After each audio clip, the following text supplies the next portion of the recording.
there's certain games that they win, but I'm just like, ew, like I don't know if I can really take them serious. I like their prospects in the playoffs this year, not just in this game. I think they can come out of the NFC with a win. When he's on, he's on. When he's off, you can really see, the issue. And I think it's going to be an indicator of how they're going to compete in this year's playoffs.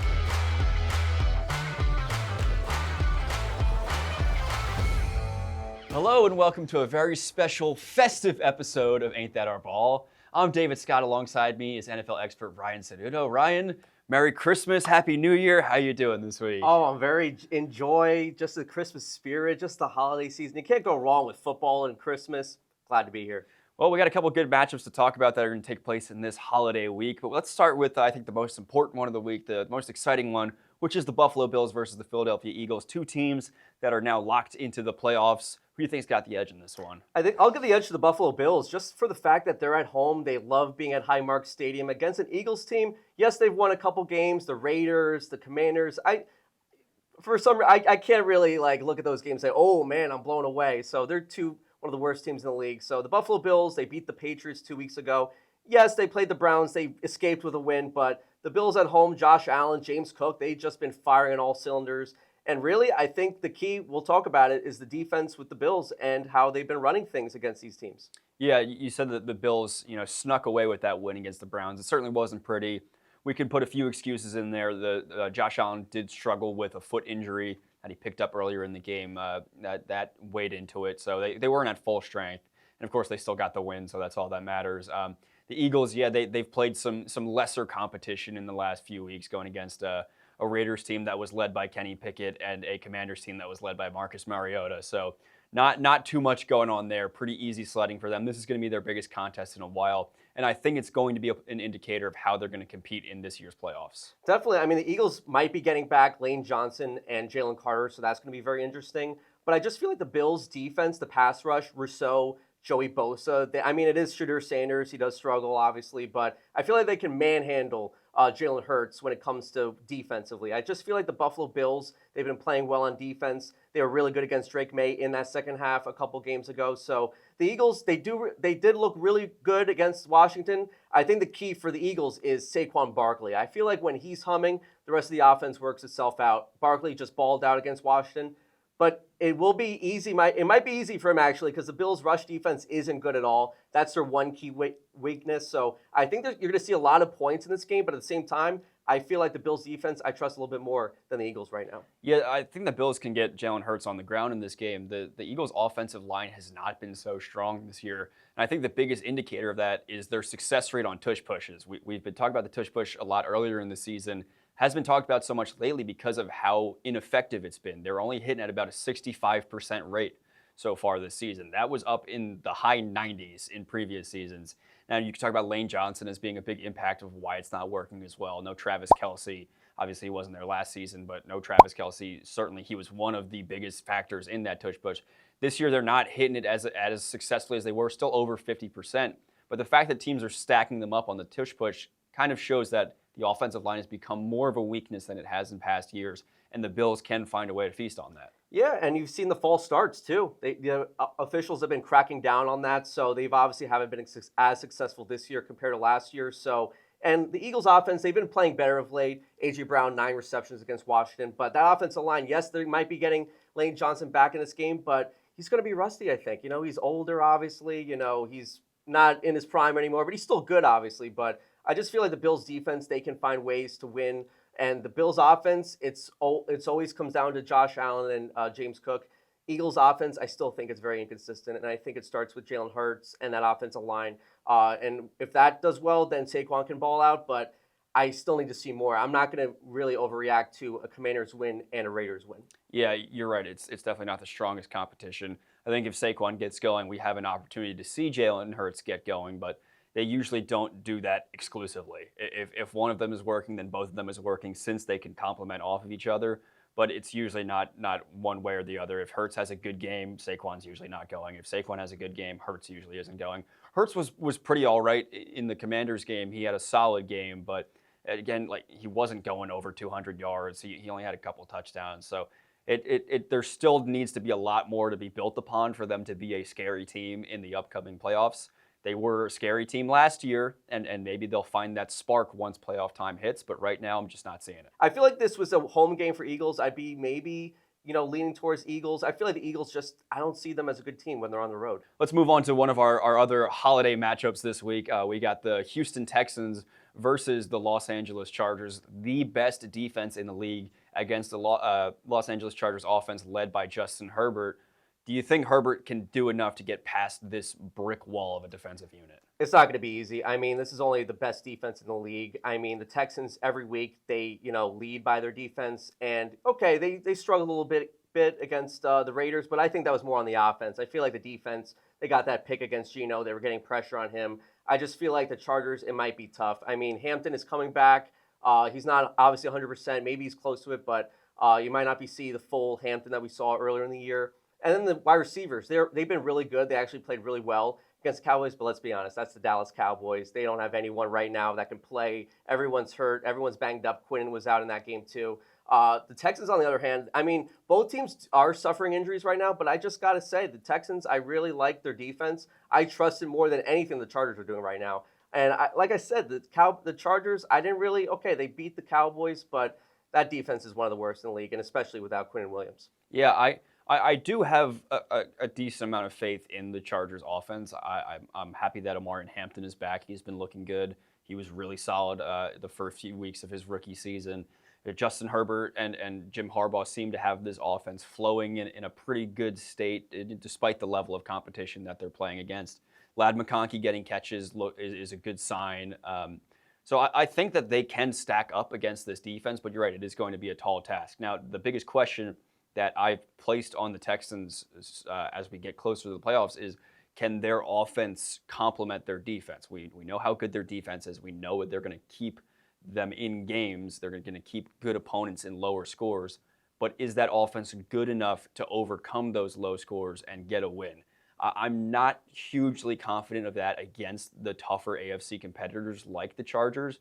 Do you think they can do enough to win this game? I think they could do it. I think they can squeak out a win, and we're going to see a bunch of points, I think, in that Bills-Eagles game, but I feel like the Texans, this one is a little bit different. I think you're going to see, teams, the offenses struggle, especially the Texans. And the Chargers, yes, they have the better offense, but I feel like with Houston, I feel like they can just get things done as long as Stroud, controls the football, handles the football well, doesn't turn the ball over. And you know what? You don't have to ask for too much with that offense, with that defense.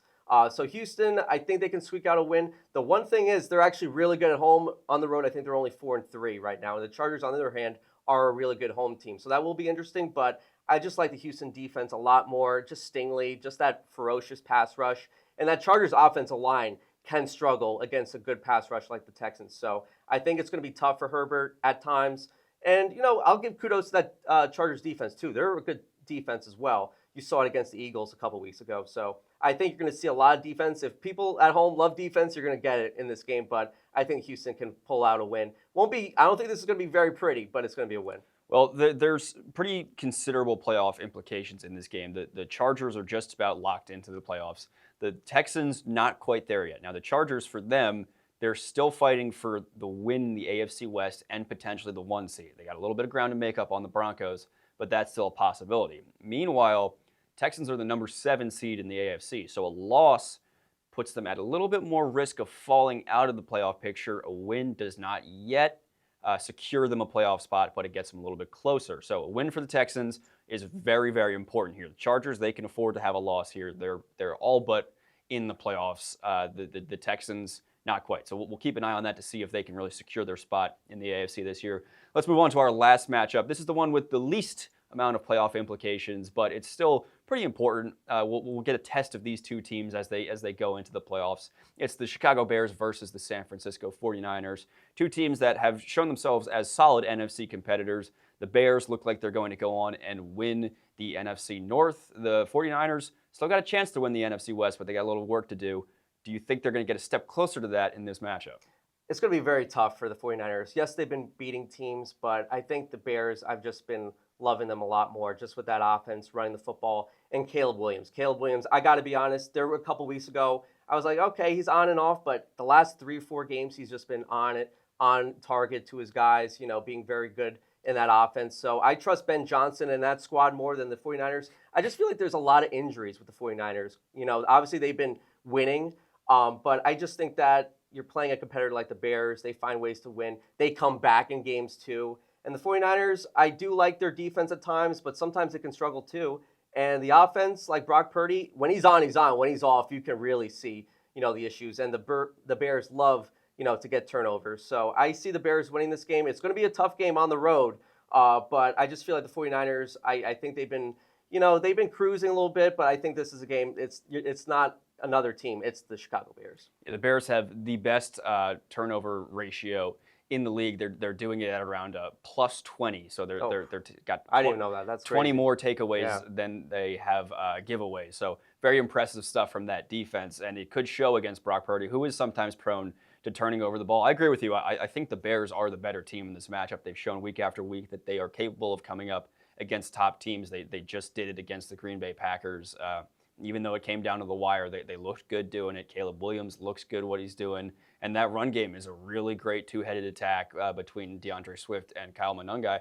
I like their prospects in the playoffs this year, not just in this game. I think they can come out of the NFC with a win, at least a win in the NFC playoffs. We'll see what more they can do, but I like them this year. I think Ben Johnson has really revitalized this team. I mean, they've gone from zero to hero. They look really good. The 49ers, they're doing well with what they've got. They're finding ways to win. Yes, exactly. They're doing well with what they've got. They've gotten some guys back as the year's gone on. Is it going to be enough to get them going in the playoffs? I'm not quite sure. Is it going to be enough in this matchup? I don't think so. Yeah, and the Bears are very opportunistic. Like, they execute. They execute in the second halves. The receivers have been on point.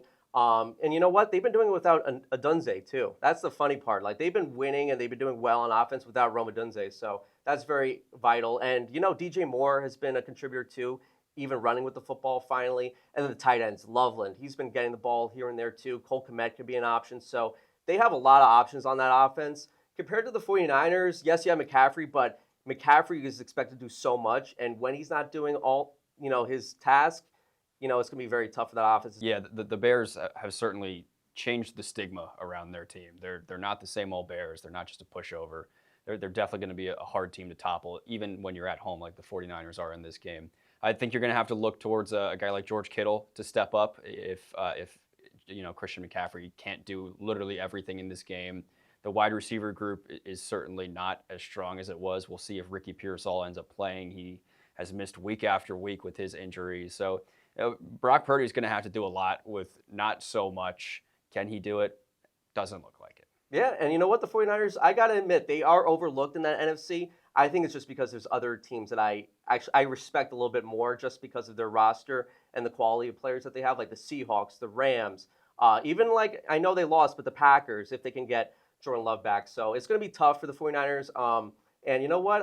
Even the Eagles, I might say the Eagles are a little bit better than the 49ers too. So the 49ers, they have been getting overlooked. They will make the playoffs, but I don't know. They're a very weird team. They win, but then there's also games that they look atrocious. Like that Carolina game. Yes, they won that game, but it wasn't pretty. Purdy had 2-3 picks in that game. Mm-hmm. So there's certain games that they win, but I'm just like I don't know if I can really take them serious compared to a Rams or a Seahawks team. Yeah, so now I said this game has the least playoff implications, but there are still playoff implications in this matchup. Of course, the Bears do not have the NFC North wrapped up just yet. Win here would probably secure it for them. Now, they also still have a shot at the number 1 seed. Need a lot to go right for them. Same thing with the 49ers. They still have a shot at the NFC West win and the number 1 seed in the NFC.